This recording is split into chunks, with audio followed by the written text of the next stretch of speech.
Et bonjour, pêcheurs, pêcheuses. Tiens, je viens de voir un pêcheur qui a fait un petit reportage là, où il parle d'un cours d'eau qui est quasiment à sec, où les fédérations préfèrent laisser crever le poisson plutôt que de mettre du personnel et d'aller les déverser dans un autre cours d'eau qui lui est beaucoup plus important. Alors vous me direz, il faut s'interroger pourquoi qu'ils font ça. Pourquoi qu'ils ne mettent rien en place. Alors il y a beaucoup de suppositions. Parce que ça ne les intéresse pas. Un manque de volontaires. Mais ça c'est compréhensible. Parce que je pense que parmi les volontaires, il y en a beaucoup qui travaillent. D'autres sont des personnes inaptes physiquement. C'est toujours ça qu'il faut se mettre en tête. Et quelques récalcitrants. Pourtant, ils ont des solutions. C'est de faire appel aux travailleurs d'intérêt généraux. Mais ils ne le font pas. Et ça ne leur coûte pas un sou. Maintenant,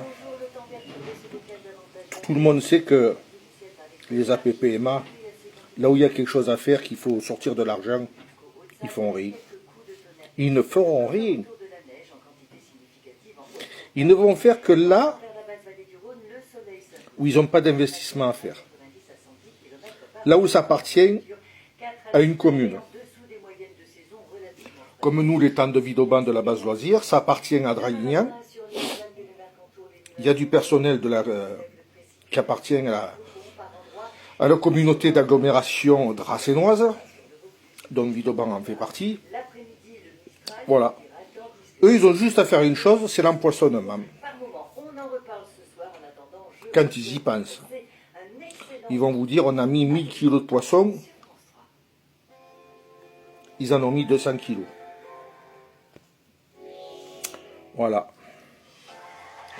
Alors après, vous me direz, ils font quoi de l'argent des cartes?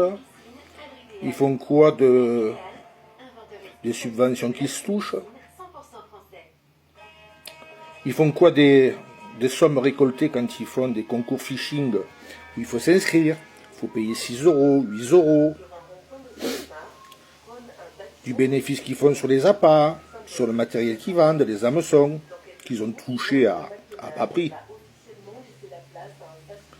Parce que bien souvent, c'est des hameçons de chez AliExpress, de chez Temu. Voilà. C'est de l'imitation des véritables. Mais bon, ils ont tellement la façon de vous abraquer des bras. Voilà. L'argent des pêcheurs, bah, je sais pas. Elle dort. Mais elle dort à un bon endroit. C'est pour ça qu'ils ne peuvent pas la sortir. Pour investir. Parce qu'elle fait des petits. Là où elle est. Elle fait des petits. Et ces petits refont des petits. Voilà. Vous avez qu'observer un petit peu le train de vie de ceux qui s'en occupent. Et vous verrez que vous serez surpris. Et oui, comme dans toutes les associations. Ça se passe comme ça.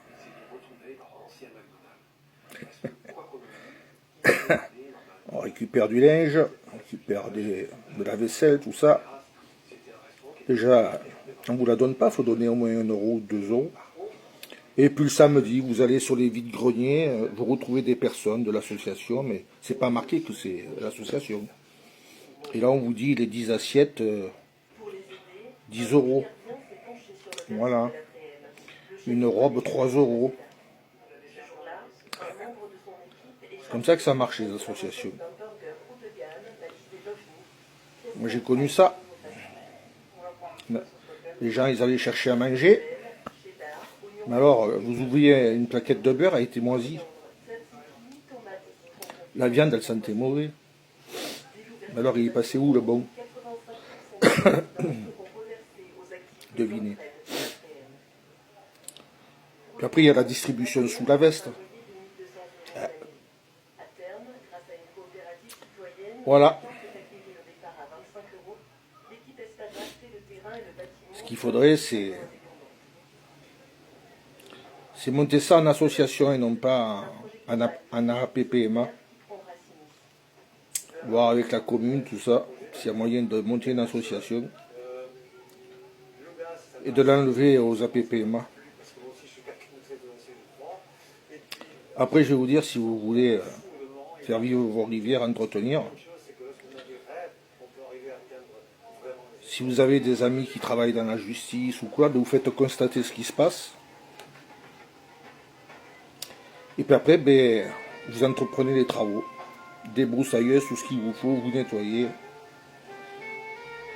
Pour réempoisonner, vous essayez entre pêcheurs de faire une cagnotte. Et puis de mettre du poisson. Hein. C'est la seule solution. Maintenant, s'il y a d'autres personnes qui ne sont pas pêcheurs, mais qui veulent participer, leur don sera le bienvenu. Je dis bien une cagnotte entre pêcheurs. On force la même, il ne faut pas forcer la main aux autres.